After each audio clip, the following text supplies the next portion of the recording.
We are live via Facebook streaming, YouTube streaming, and Skype as well. Violence and violent mind. Violence and violent mind. There is a difference between the two. Violence is the expression of inner disharmony, misery, and unhappiness in the outer world. Violence is the expression of inner disharmony, misery, and unhappiness in the outer world. Water from the mountain flows downwards, trying to find out pits, ditches, or lakes. Water naturally runs downwards. Then the same water becomes well heated and it is transformed into vapors. Then it begins to rain. It moves towards the sky. Naturally, this is the tendency of the water to move downwards. This is the normal course. And in the normal course, water has the tendency or the quality to extinguish fire. Normal way, water can extinguish fire.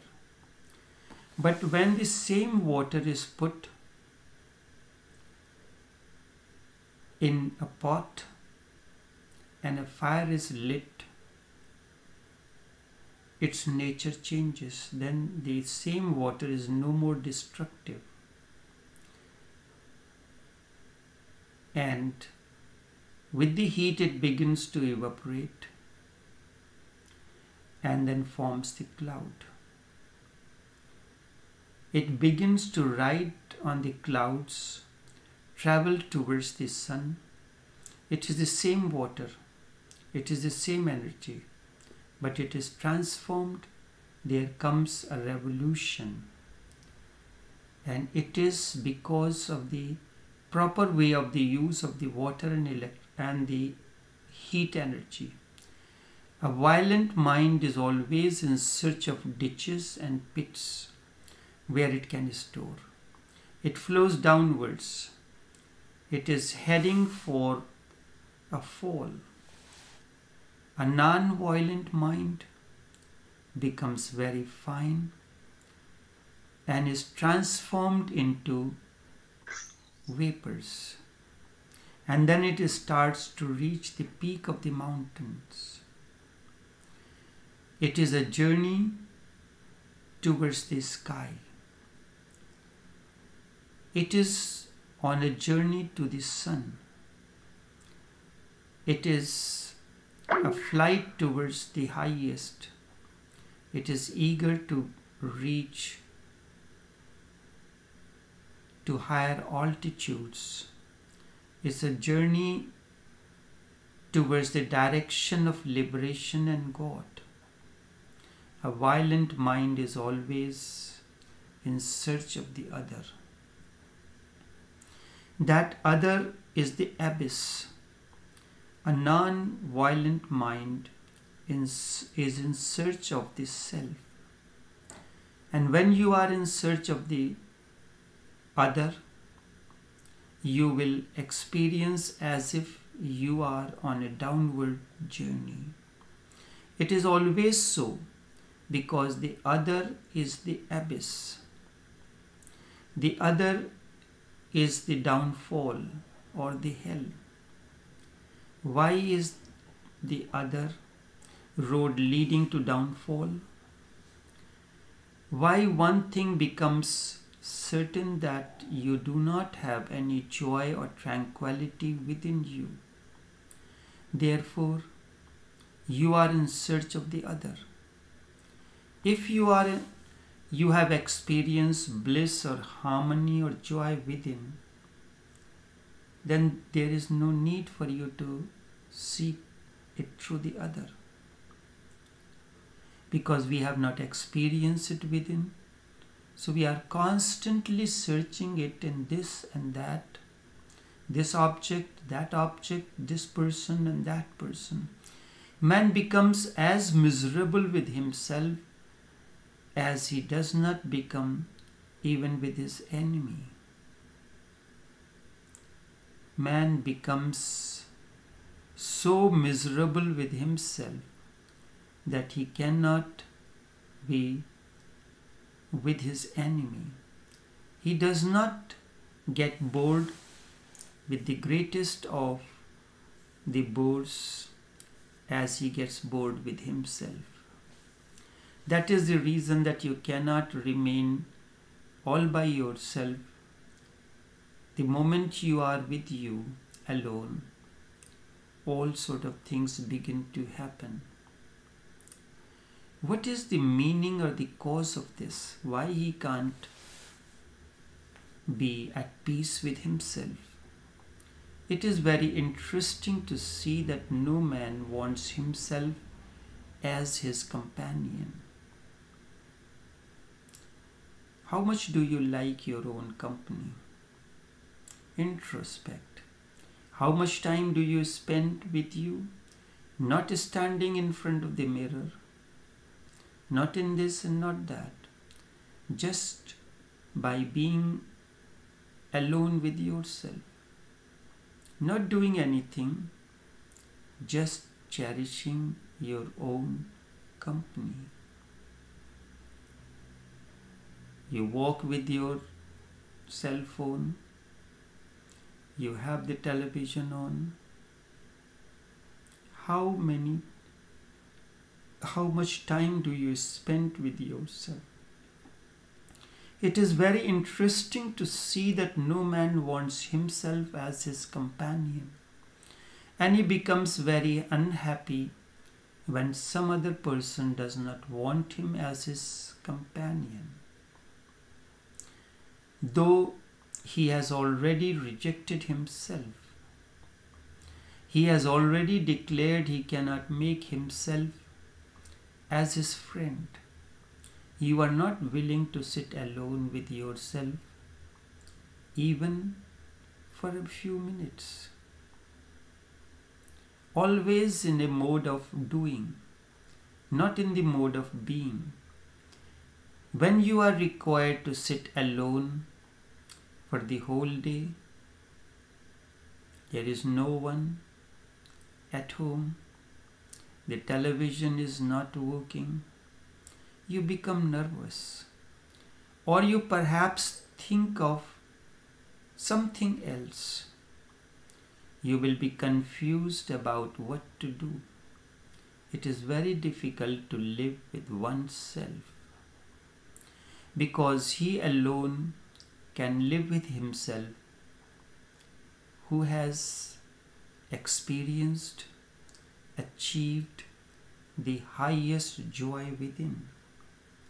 If you have experienced the state of joy within, then you will cherish your company alone.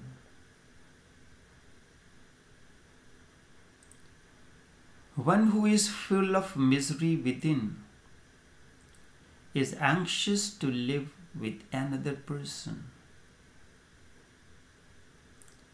If you are full of joy within, then you will cherish your own company. Violence is unhappiness, uneasiness within. That is why violent mind is always in search of another, sometimes in search of a friend, and sometimes in search of an enemy. And this does not take much time in doing so, as the friends can be made an enemy, or an enemy can be made a friend very quickly. Man is always in search of another as he desires to save himself from himself, because that is the company that he always tries to avoid. The other remains an abyss. One who desires to be saved from oneself can never go on a higher journey. It is possible that a person who is not willing to reach his self can gather such courage to reach God. It's not possible. Is it possible that a person who is not willing to reach his self can gather that much courage to reach God?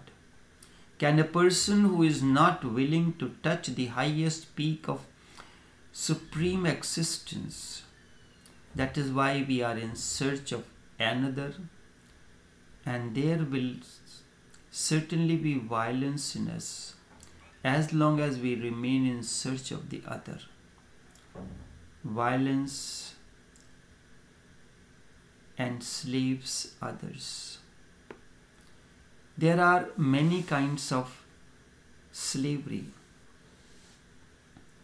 There is a sweet slavery which is worse than the bitter one, because there is some honesty and sincerity in bitter types, that you are not hiding anything.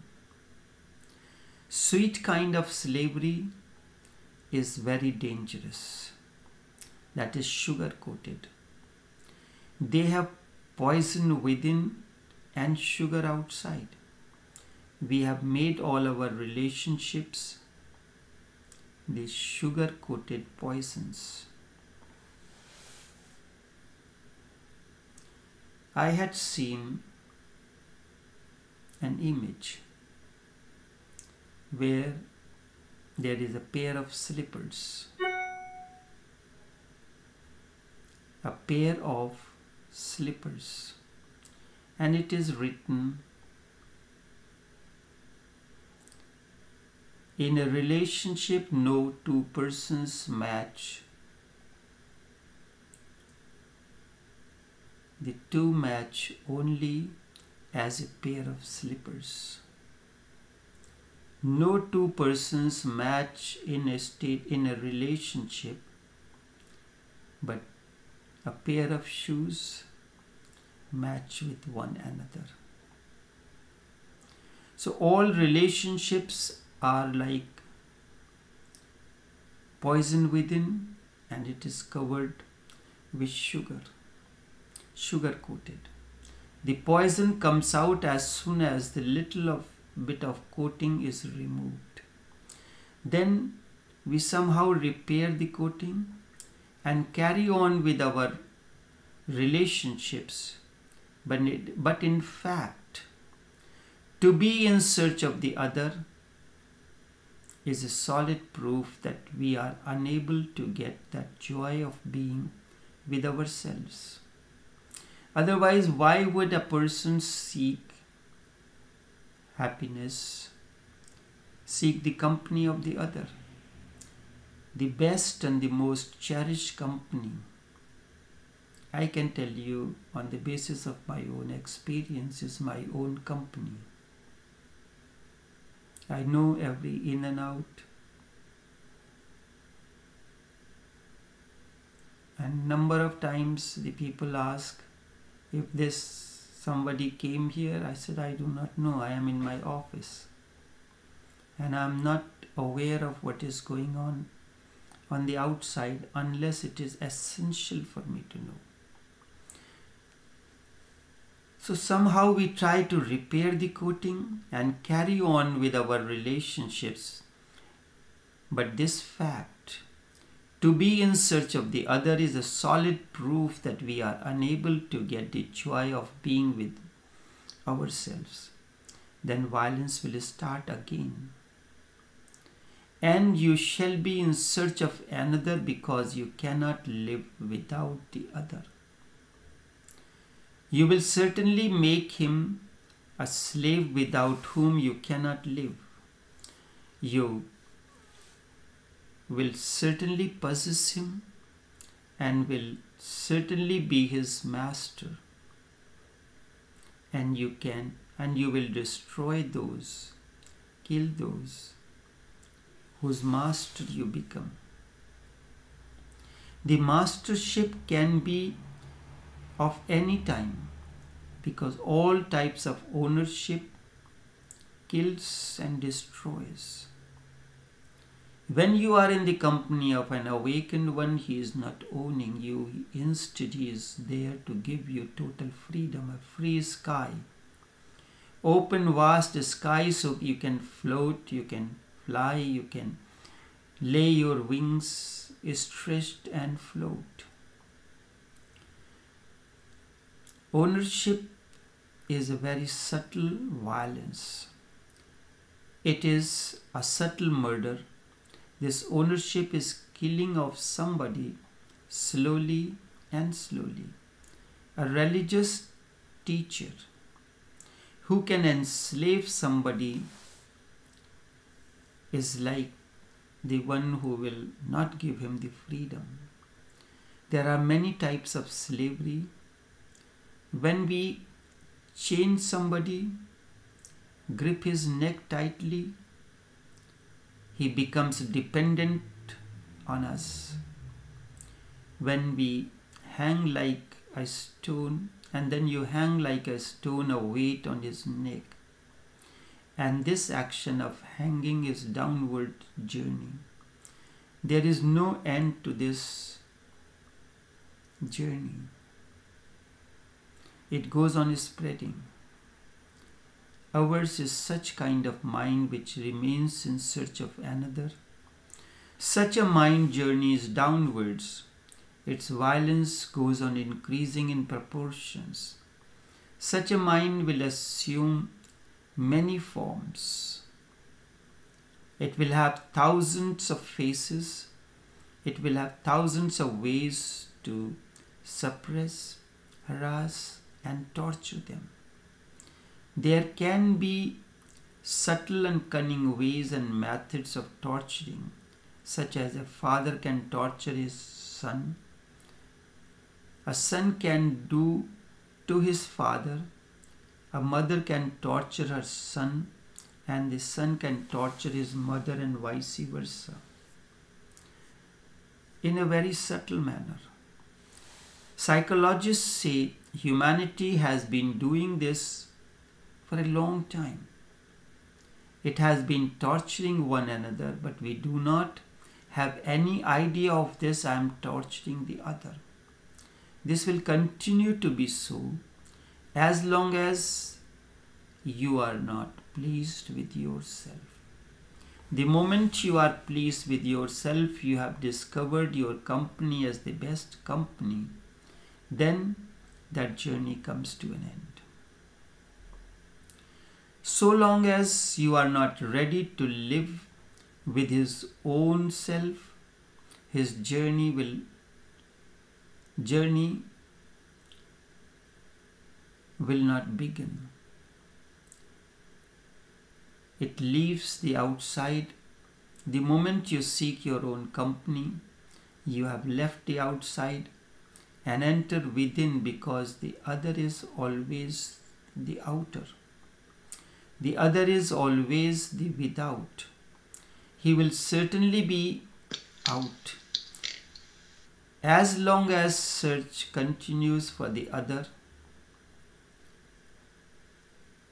will remain outside, even though that other may be your wife, your beloved, your son, your daughter, or a lover, or a husband, or even God.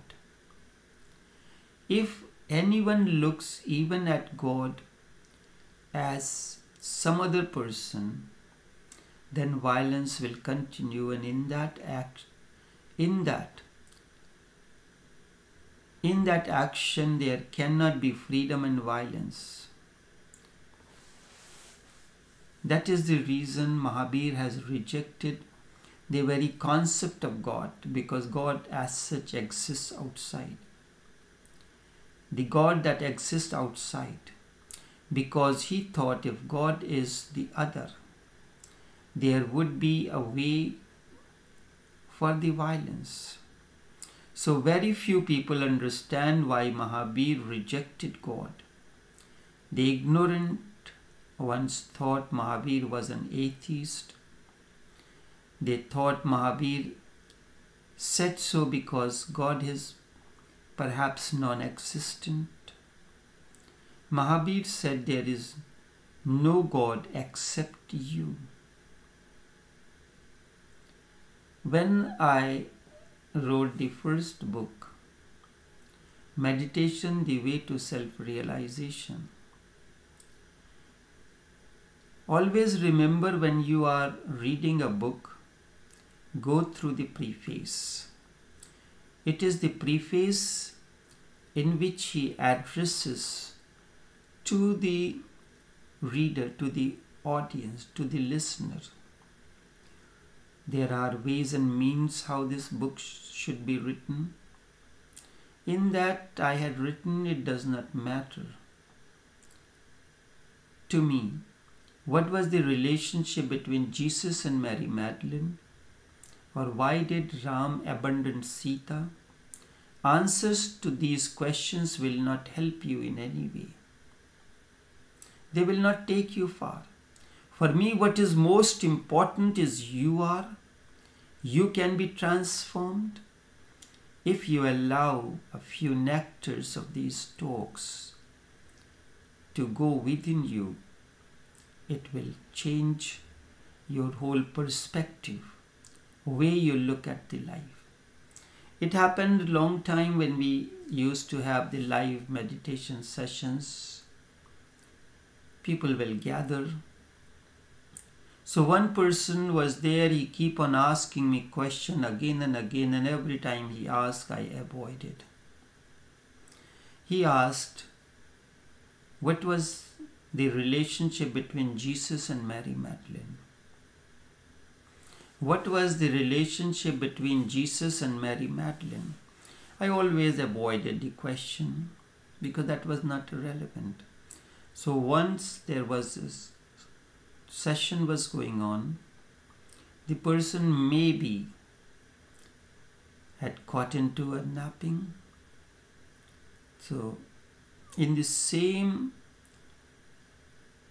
trend of thoughts, I said, someone wants to know what was the relationship between Jesus and Mary Magdalene. Well, when the so-called language we say that Jesus and Mary Magdalene were having their affairs or running behind one another, I was not around. So I am not a first-hand witness to what was happening between Jesus and Mary Magdalene. I do not know that. And like you, I was also anxious to know what was going on with them. One day during my recent visit to Washington, D.C., went to a shopping mall. I saw a person looking like Jesus.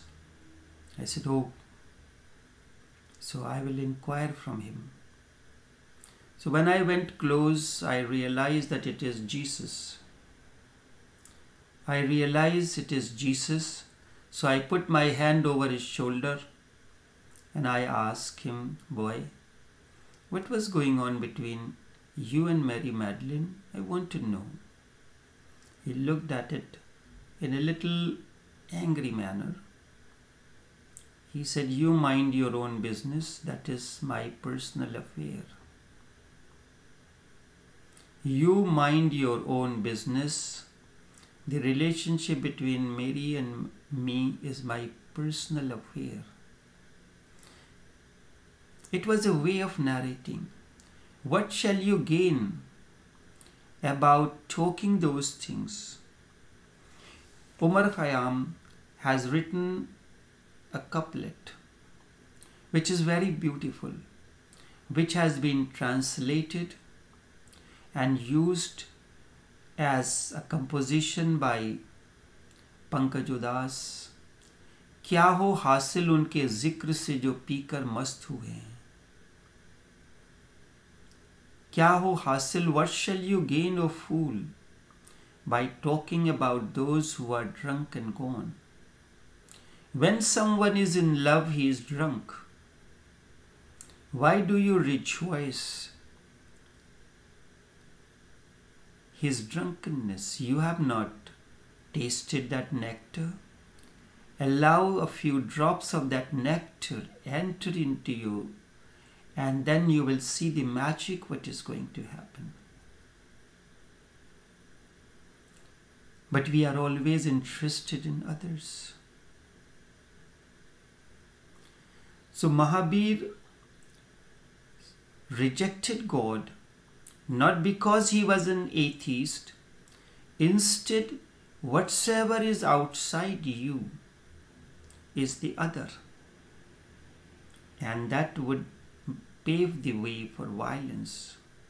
So very few people understood why Mahabir rejected God. Ignorant ones thought Mahabir was an atheist. They thought Mahabir said so because God is perhaps non-existent.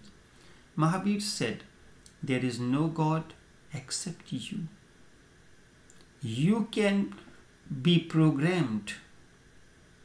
A program, a software can be installed in you that you discover godliness, you discover creativity. We are in age of science and technology. We can use that language. All that is needed is to change the software, update it, upgrade it, and that is what goes on your system. Whatsoever smartphone, iPad, tablet, laptop you have, there is a device that is automatically updates. So you have to keep on updating your mind, not living with the old system of inserting the information through the cards that we use is still in analog and other kind, and COBOL, those kind of languages, but the language has now changed. Mahabir said there is no God except you. The only reason for this statement is that there is God as the other. The violent mind will make even God as a means of going out and going downwards. Mahabir said there is no God outside, no God outside. We have to make a journey within. The soul within is God Himself. All our seekings is outside. We seek here and we seek in this and that. As soon as one enters within, his journey to the highest peak begins. There are very great heights within, and there are very deep abyss outside. There are peaks as the Himalayan mountain peaks. Some of them are the abodes of the great sages, the abode of Shiva, the Gauri Shankar, the mountain within. And there are depths as deep as Pacific Ocean in the outer world. Nanak says the pilgrimages that we see outside is nothing else but the reflection of inner pilgrimages. There are 68 such points according to acupressure and acupuncture, which are like energy meridians. And those are the holy places. Instead of visiting the holy places outside, Visit the holy places within where those energy meridians where the two energies merge into one another. It's a confluence. If anyone goes deeper and deeper in the outer world, he will go on falling in the bottomless abyss, where there will be darkness, misery, torture, death and hell. And if one climbs within, towards this self, he will attain to great heights and peaks of the mountains. There will be peak of gold, liberation, freedom. When life force becomes violent, it degenerates, and when it becomes non-violent, it is sublimated. In both cases, life force or the life energy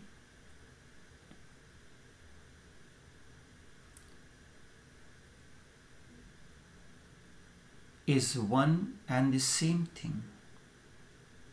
Both cases, whether outward movement or inward movement, within it flows in the world. When it flows in the world outside, it brings misery,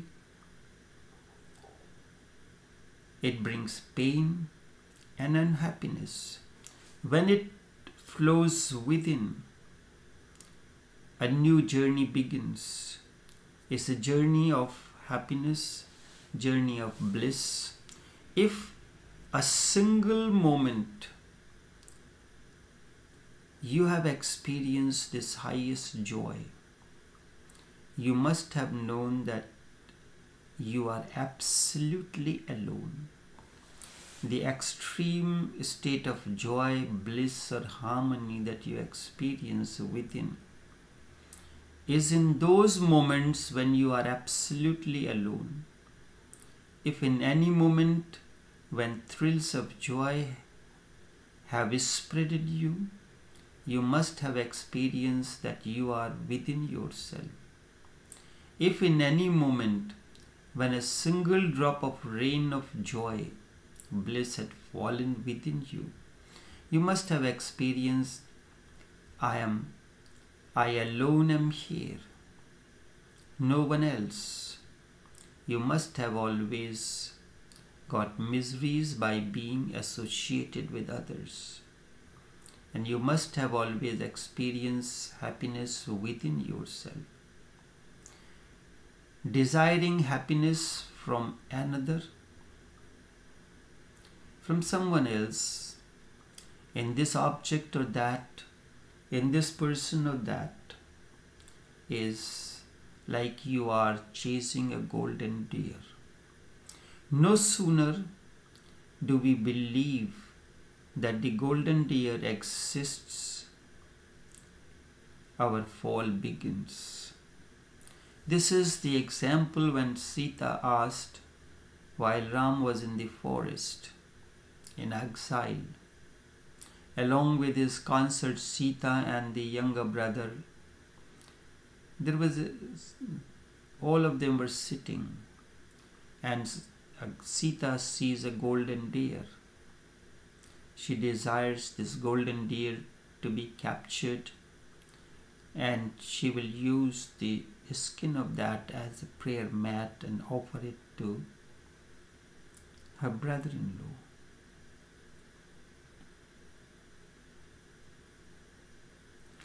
The moment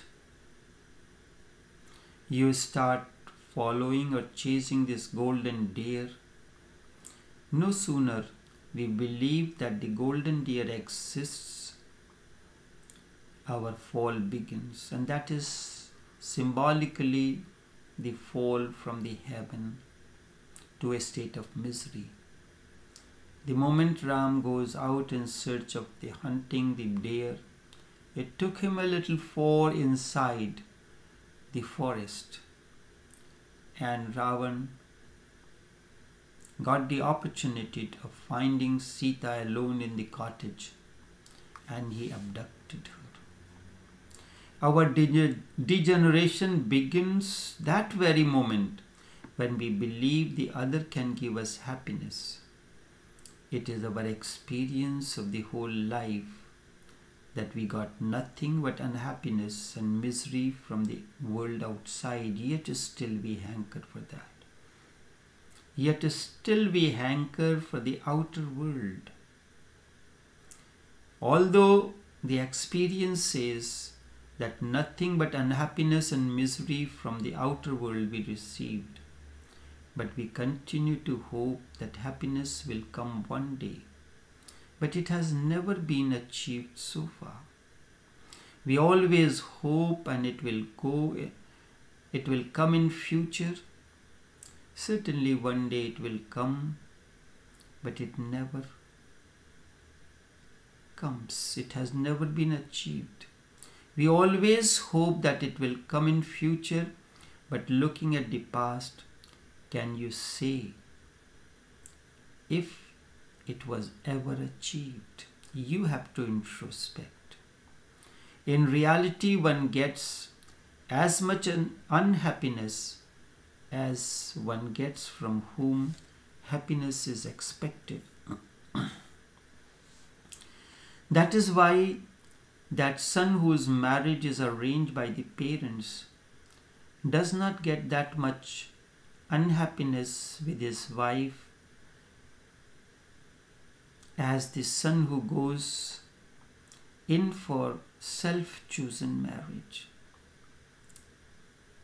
There is a greater possibility of getting dash on the rock of love marriage, because one whose marriage is performed after consulting horoscope, etc., does not entertain high hopes of happiness.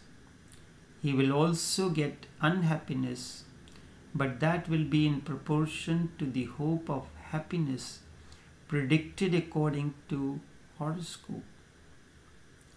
We get that much unhappiness as much as we hope for the happiness in life. Those who hope for much happiness are rewarded with much unhappiness. You are expecting.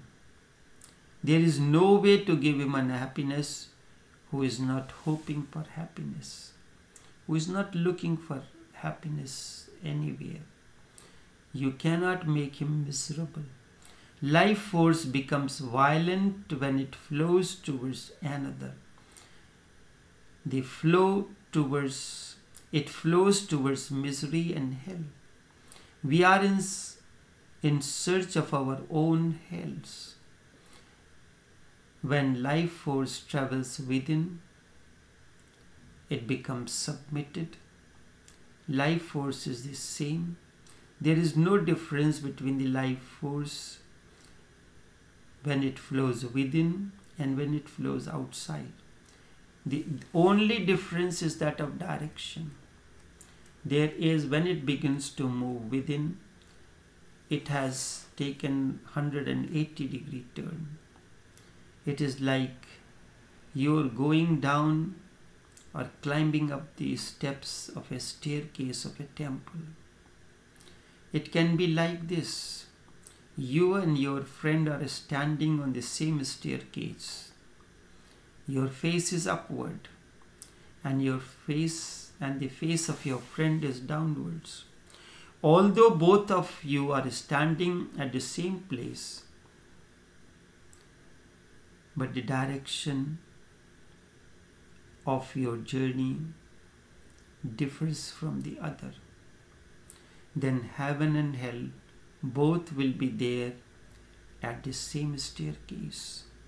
You are going up, you are facing upwards. Your friend is coming downwards, he is facing in the other direction. Both of you are facing in different directions, although you are standing on the same staircase. Your friend whose face is upward will be in heaven on the same step, while your face is downwards and you will be in hell being at the same step. Therefore, know that there is no such geographical position, places between heaven and hell. Everything depends on which direction one's mind's attitude looks at. Violence is the decline, downward movement, and non-violence is upward movement of the life force. When the life force begins to move downwards, it is violence. When it begins to move within, it is non-violence, and non-violence gives birth to compassion.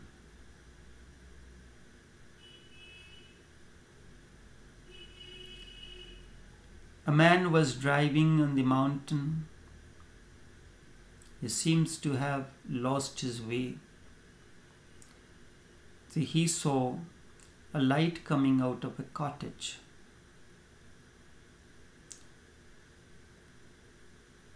He stopped the car there and inquired from the person the direction of the place where he was to go. So he asked the man, which direction is the place where this is the place I have to go. Which direction? He said, your tail light is facing the direction. Your tail light is facing the direction, not the headlight. So what you have to do? You have to take an about turn, because car cannot move far in the reverse gear. You have to use in the direction of headlight.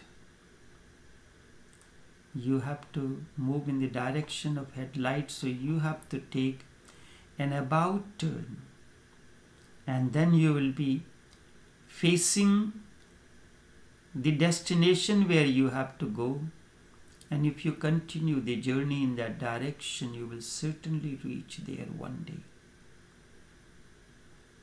The direction is most important, which direction your vehicle is facing. Your life force or the energy is the vehicle that has a capability to take you to your destination. It has the capability to take you to your destination. Only thing is this, you have to be aware of its direction. The moment you are sure about the direction, half of the journey has begun. Only this much for this morning. Until tomorrow, take care and do have a pleasant day.